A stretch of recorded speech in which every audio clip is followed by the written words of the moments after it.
11 de la mañana con 36 minutos. Le damos la bienvenida al doctor Carlos S., director del Instituto Iberoamericano de Desarrollo Sostenible, que nos acompaña en el set el día de hoy. ¿Cómo estás? Bienvenido. Hola Natalia, muchas gracias. Bien, acá estamos de nuevo. Bien, estudiando, analizando, porque usted está siempre súper activo, atento a lo que está pasando en nuestro país y en el mundo, porque el tema del cambio climático es un tema que está instalado ya a nivel de nuestro gobierno, ¿cierto? Con modificaciones, con cambios, con metas que se han interpuesto otros gobiernos anteriores, pero que en definitiva son metas que todos debemos tratar de cumplir con respecto a un plan con respecto al cambio climático. ¿Cuál es la situación actual en términos precisamente de Chile y su plan de cambio climático? Ok, pues interesante la introducción que hace Natalia, porque sí, efectivamente, y me alegra mucho escucharlo y que lo comuniquen. El cambio climático es un fenómeno que ya se estableció, ¿cierto? Está impactando en nuestro territorio, en nuestro país, en el continente y a nivel mundial.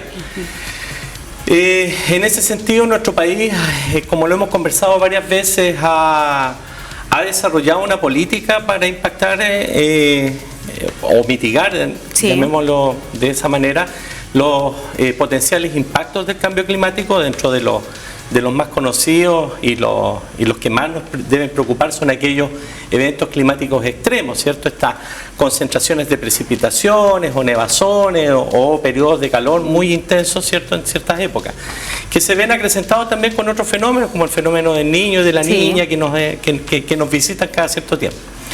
En materia de qué es lo que ha sucedido en el escenario nacional, podemos contarle a la gente que nos ve hoy día que tenemos una ley de cambio climático que fue promulgada hace un par de meses y por lo tanto tenemos ya un marco regulatorio interesante, bastante bueno, en el cual nos podemos mover. Por otro lado, el que haya asumido el Ministerio del Medio Ambiente, la ministra y doctora Maysa Rojas, también es una muy buena señal de cómo estamos enfrentando nosotros el cambio climático.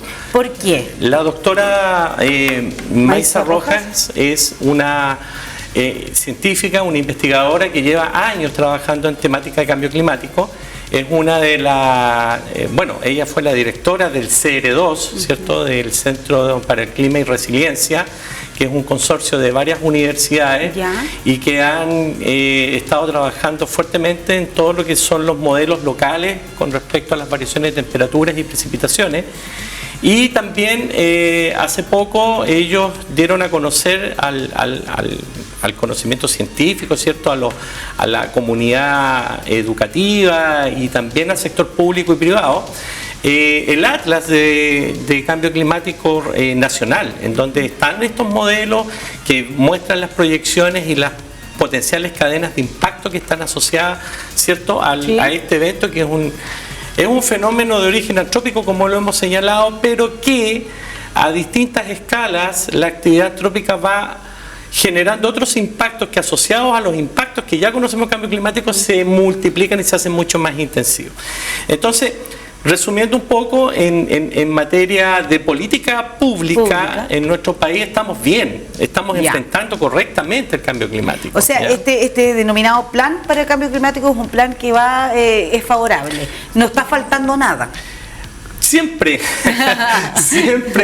van a faltar otras acciones, pero siendo súper concreto, Chile es uno de los países que poco aporta a la concentración de gases de efecto invernadero. Nosotros nuestras acciones marginales en comparación a grandes potencias como lo es China, que tienen la grandes India, industrias, ¿cierto? Que están generando... Y que son aquellos países más complejos de asumir los compromisos en estas COP que hemos tenido, y que hace poquito acaba de finalizar el día de viernes, ¿cierto? La COP 27 en Egipto. En ese sentido, Chile, como es poco lo que nosotros emitimos y aportamos al cambio climático, sí nos preocupan los efectos que nos causa y que nos está generando el cambio climático, ¿ya? Pero en eso las autoridades lo tienen bastante claro, y esta es una política de Estado, es una política que nace de los gobiernos de Michelle Bachelet, de Sebastián Piñera y hoy en día el presidente Boric, que se ha enfrentado, ¿cierto? y por eso por estos esfuerzos, tenemos una ley de cambio climático. Se ha presentado los resultados del último balance de captura de carbono, ¿cierto? El balance, ¿cierto?, de lo que nosotros tenemos, cómo hemos avanzado con nuestro compromiso. Eso se presentó hace poquito ahora en Egipto. Y además los gobiernos regionales están apoyando mucho también el tema de conocimiento, a generar conocimiento y medidas de adaptación y de mitigación frente a este fenómeno, ¿ya? ¿Y esas son, por ejemplo, ampliar precisamente las áreas protegidas? ¿Está dentro de eso? Hay estrategias que van en ese camino, ¿ya? Las áreas protegidas efectivamente son aquellos territorios que tienen mayor capacidad adaptativa. ¿Qué quiere decir eso? En la jerga del cambio climático, un ecosistema que tiene mayor capacidad adaptativa es un ecosistema que es más resiliente ante los efectos del cambio climático. Y las áreas protegidas tienen mayor resiliencia porque el Estado le asigna recursos a la mantención y protección. La protección, ¿cierto? Claro, la conservación y la protección de estos ecosistemas, en comparación a otros, ¿cierto?, que no están bajo la gestión o la administración pública. Pese a que son públicos. Pese a que la mayoría, claro, pese a que son públicos. Sí, porque estamos hablando siempre de, en el fondo, áreas que nos pertenecen a todos, ¿cierto? Exactamente, que nos pertenecen a todos. Entonces, cuando se habla de ampliar precisamente las áreas protegidas es, porque, por ejemplo, nosotros tenemos parques nacionales, reservas, ¿cierto?, que están protegidas por CONAF. Ahora estamos con una situación compleja porque han sido víctimas de atentados, no se entiende mucho. Hablamos hace un ratito precisamente sobre ese tema, la desinteligencia de quienes están precisamente atacando el trabajo que realizan, quienes están protegiendo áreas tan importantes para esto mismo de lo que estamos hablando ahora. Tenemos que protegerlas por algo. Pero cuando hablamos de ampliarlas, ¿qué significa eso? ¿Cuál es la meta? ¿Significa llegar precisamente a zonas precordilleranas o parte de la cordillera, por dar un ejemplo, que al día de hoy no son parques nacionales o reservas nacionales? A ver, ahí hay un tema que es bastante interesante de discutir, porque la mirada que tienen nuestras autoridades y que ciertos científicos la comparten y otros no la comparten, tiene relación precisamente con incrementar esta capacidad adaptativa en territorios como son las áreas naturales, llámese los humedales, las zonas de bosque nativos, ¿cierto? Pensemos en incrementar la superficie de áreas protegidas del sistema SNAPE, ¿cierto?, que tenemos en Chile. Siempre va a ser positivo, o sea, desde el momento que nosotros protegemos, ¿cierto?, conservamos, hablar de conservación es de manejar de una manera sostenible el recurso para asegurar, ¿cierto?, su mantención y su funcionalidad ecosistémica, que es muy importante. Ojo, que no es lo mismo hablar, y eso es bueno que la gente lo sepa, de conservar y proteger. A ver, ¿cuál es la diferencia entre Cuando nosotros hablamos de conservar los ecosistemas naturales, estamos haciendo alusión al uso racional y a la conservación a través del manejo, de la práctica cultural, el manejo. Y por otro lado, la preservación habla de dejar, ¿cierto?, el ecosistema tal cual como nosotros lo vemos hoy, que siga sus procesos naturales. En ese sentido, cuando nosotros protegemos un ecosistema, podemos quizás no estar ayudando a que la funcionalidad de dicho ecosistema esté trabajando en su máximo esplendor o a su máxima potencialidad. Porque no hay ninguna intervención. Porque no hay ninguna intervención. Árboles, por ejemplo, pensemos en un bosque maduro, sobremaduro, que comienza a caer, se empieza a degradar. Claro, es un proceso natural, pero que trae otros problemas asociados, ¿cierto? Baja la tasa de fotosintética, por ejemplo, de una cierta superficie de terreno, y por lo tanto se van generando otros procesos que está bien, que es parte del proceso natural, pero lo que nosotros queremos es que ojalá esta maquinita esté funcionando en forma óptima, y para eso, igual que ir al médico, uno va al médico a hacerse el chequeo, ¿cierto?, y le recomiendan, vamos a hacer este esquema para cuidar tu corazón. Bueno, en los ecosistemas naturales pasa lo mismo cuando nosotros trabajamos sosteniblemente acuñando el concepto de conservación. Entonces, cuando dentro de este plan de para cambio climático se está hablando precisamente de ampliar las áreas protegidas, es como para conservarlas. Ese debe ser en el fondo el propósito. Exacto. ¿Cierto? Esto nace hace mucho tiempo.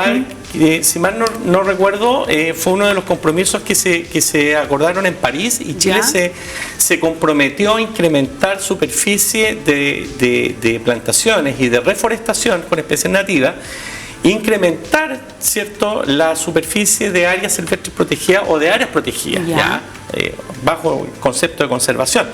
Y en eso se apunta a 1 millón de hectáreas, incorporar 1 millón más de hectáreas, ¿cierto?, a estos procesos para poder contribuir a la captura de los gases de efecto invernadero, principalmente el CO2, ¿cierto? El tema es que en este planteamiento aún no está claro de ¿dónde está ese millón de hectáreas? Porque tú misma lo señalas. Yo le preguntaba recién. Claro, lo que pasó, por ejemplo, en el parque, ¿cierto? Que se atenta contra un área silvestre que es preciosa, que está muy bien gestionada por la gente de CONAF, que ha hecho un trabajo maravilloso durante su historia, ¿cierto? Con muy poco presupuesto, pero han sabido llevarlo adelante. Y vemos cómo se atenta contra los espacios naturales. Gente que debiera proteger estos espacios los está quemando. Entonces, la pregunta, y vale la pregunta, ¿dónde están ubicadas ese millón de hectáreas? ¿En el extremo sur, en la latitud más sur de nuestro país, o en el extremo norte? Entonces, ojo que esa es una decisión estratégica. Y una decisión política también, ¿no? Política y estratégica, porque también tenemos que considerar que gran parte de los ecosistemas que nosotros tenemos en nuestro país, que son muy diversos, la gran mayoría está intervenido, y la gran mayoría tiene un cierto grado de degradación, que es importante. Entonces, si van a destinarse recursos para proteger, conservar, tenemos que pensar en la restauración como una alternativa también para recuperar esa funcionalidad ecosistémica, y que estos ecosistemas comiencen a funcionar y comiencen a generar los beneficios que nosotros esperamos que ellos... ¿Y qué es lo que queda ahora? ¿Esperar nomás que definan cuáles van a ser estos sectores que se van a ampliar, ¿cierto? Yo creo que va a ser un tema de discusión. Porque ¿dónde van a participar ustedes, me imagino? Donde espero que estemos invitados con voz y con voz, o idealmente con voto, que no es difícil, porque estos son temas, como bien lo decías tú, Natalia, que pasan por una componente política importante, pero desde el punto de vista ecosistémico es importante que esté toda la sociedad, ojalá sentada en la mesa, tomando decisiones y aportando a esto, porque es un tema que nos golpea en forma directa. Fíjate que los impactos del cambio climático a nosotros nos golpean muy directamente. Se ha dicho muchas veces que Chile es uno de los países más vulnerables, cumplimos con 7 de los 9 requisitos para la vulnerabilidad. Y qué injusto. Tan vulnerable, pese a que somos los que nos contaminamos. Pero fíjate que Chile está en una posición, yo diría, no tan delicada como los países más pobres, porque hay otros países que son muy pobres. Imagínate estos países como, no sé, países que están en el Medio Oriente, ¿cierto?, que son Bangladesh, por ejemplo. Ellos sufren las consecuencias del cambio climático, pero no tienen la capacidad de poder atender a su gente adecuadamente. Entonces no tenemos los recursos, no están las divisas como para poder hacerlo. Y sabes que en esta COP27 pasó algo bien positivo, y que fue una propuesta en donde participó nuestra ministra, que fue poder generar un fondo que va en directo beneficio de aquellos países más pobres y que son afectados por el cambio climático. Entonces las grandes potencias se comprometieron a crear este fondo. Como fondo común para ir Exacto. Si mal no recuerdo, son algo de 100.000 millones de dólares, algo por el estilo. Y Chile está dentro de los que propone esta idea, y Chile fue uno de los que propuso la idea junto con la ministra de Alemania, y fue algo bastante positivo, que también nos pone a la vanguardia de la lucha contra el cambio climático, a pesar de que, como te contaba, somos poco aportantes, Es que no contaminamos tanto. Oiga, pero me parece súper bien lo que nos ha dicho recién con respecto a que se están haciendo bien las cosas en términos de esta ley marco, ¿cierto?, del cambio climático. Se comenzaron hace algunos años ya con otros gobiernos anteriores, y se ha seguido en esa línea, y eso es importante, que al menos estemos haciendo bien las cosas. Exacto. ¿Cierto? Que no se interrumpan estos procesos, es muy importante. Más allá de los cambios que se puedan hacer, que se siga manteniendo en el fondo